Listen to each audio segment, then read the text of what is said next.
Hello there everybody and welcome back to the Mr. Sin channel. Last time we talked about a bunch of different types of political organizations. Today we're expanding that conversation to look at the different processes that occur during those organizations. In this video we'll review some of the concepts such as sovereignty, nation states, and self-determination that we talked about last time, while also covering colonialism, imperialism, and devolution. Alright, that's enough of the intro. Let's get into the actual video.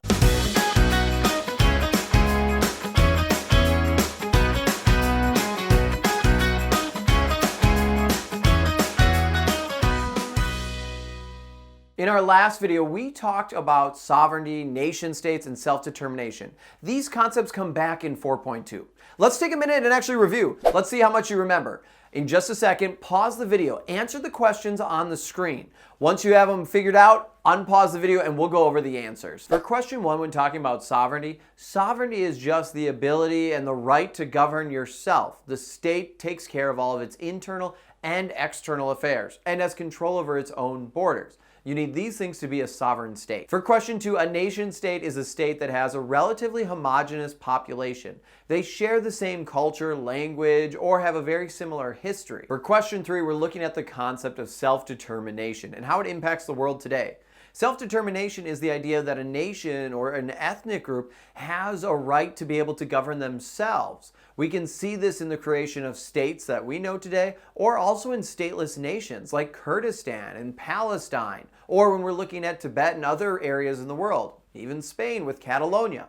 So hopefully these made sense to you. If you're struggling a little bit with some of these concepts, go back and watch my video on 4.1. That'll go into more detail and talk about a bunch of different other concepts within the political organization. So when you study history, you will learn really fast that countries like to expand and take over other countries. One of the ways they do this is through colonialism. Now, before we define colonialism, let's just define what a colony is. When talking about a colony, remember, we are talking about a territory that is not independent. It's legally tied to another sovereign state. And sometimes a colony can have control over its internal affairs, but it all depends on that relationship with the sovereign state controlling them. Now, colonialism, on the other hand, is an effort by one country to establish settlements in another territory and impose its political, economic, and cultural principles on that territory. And looking at history, we can see the United Kingdom and France had the most colonies. The UK at the top, the whole saying about the British Empire was the sun never set on it. And France was closely behind. European states established colonies around the world based around 3 main principles, which became known as the 3 Gs: God, glory, and gold. Over time, colonialism started to decline. It turned out people didn't really want to be ruled by a foreign power. And throughout history, we see plenty of examples of places that fought for their independence, whether it be by force or by protest. Places like India and the United States. In some cases, push for independence was successful, but many colonies didn't gain independence till later on, after the World Wars, when the European colonies could no longer afford to keep up with the cost of managing, and at the same time too had to focus on their own internal affairs.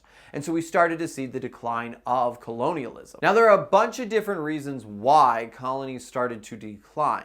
This video is going to be focusing a lot, though, on what happened after the decline of colonialism, when a lot of these colonies got independence. Some colonies were able to become successful states and eventually became thriving countries. However, other colonies were not so lucky. This was very apparent in Africa, where European powers had divided Africa up between them. This was known as the Scramble for Africa. Here, states were created based off longitude and latitude. They weren't created based off ethnic groups or cultures, and this created a lot of problems for Africa. Also, when European powers were setting up these states and these colonies, they set up infrastructure to support the export of resources back to Europe. They did not invest in education or to create facilities that would support a stable state. So when these African colonies gained independence, they lacked resources, they lacked knowledge, and they lacked the just sheer infrastructure to be able to support their own country. And so unfortunately we started to see, one, all these ethnic groups that were shoved together into one area, one state, started to have conflicts. Now, some of the colonies were successful. However, we did see more civil wars outbreak and unfortunately in some areas, genocide and ethnic cleansing. To illustrate this point, let's take a look at the Murdoch Ethnic Map. Notice here we can see the states in Africa. Also notice how many different ethnic groups are located within each of these states. This is again because of that scramble for Africa, where European powers disregarded the different ethnicities within Africa and just made their boundaries off of what was convenient for them. If we now take this data and we look at conflicts in Africa, first looking at ethnic region and then looking at conflicts by state borders, we can see that actually the majority of the conflicts in Africa are actually between different ethnic groups and not between different states. This again goes back to how ethnic groups did not get along, yet were forced to be part of one state due to European colonialism. Now, whenever we talk about colonialism, we have to also talk about imperialism. These concepts are pretty similar, but there are a couple differences between the two of them. Imperialism is more the idea or thought behind colonialism, which makes colonialism the practice of the idea. Imperialism focuses on expanding a country's political power, their resources, or just connections around the world, where colonialism is the establishment of a colony. A lot of times imperialism will lead to colonialism. Today, the United Nations identifies over 17 different places in the world that it categorizes as non-self-governing territories. However, this list does not include uninhabited areas or areas that have a decent amount of autonomy. For example, Puerto Rico in the United States. There's also a disagreement whether Greenland is a state that doesn't have enough autonomy, even though they regard the Queen of Denmark as the head of state. Should it be classified as autonomy? Same thing with Hong Kong and China. Today, we can still see the impact of colonialism and imperialism as it's reshaped the world we know today. Many of the states that we have today have come from that era of history. Now, there is a ton of information we left out on these different topics, but the important thing is to understand the themes that were happening there and understand how it shaped some of the different states, not all of the different dates that occurred within imperialism in the colonial era.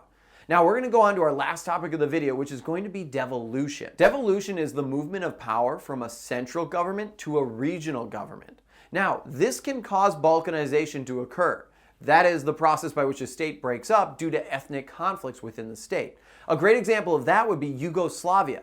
But devolution is different. It happens when decentralization occurs. This is when we see that power shift happen from a central government to these local areas. An example of devolution we could see actually in our Yugoslavia example. After Tito died, we started to see that power shifted from a central authority down to regional governors of the different ethnic groups. This was a shift in power. Now, there it led to balkanization, but again, it doesn't always have to be that way.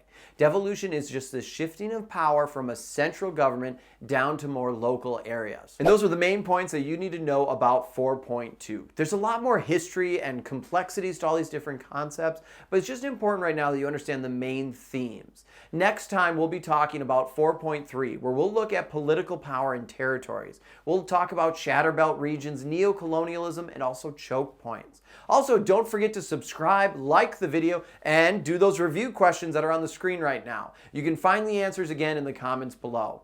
I'm Mr. Sin. Thanks for joining us, and until next time, geographers, I'll see you online.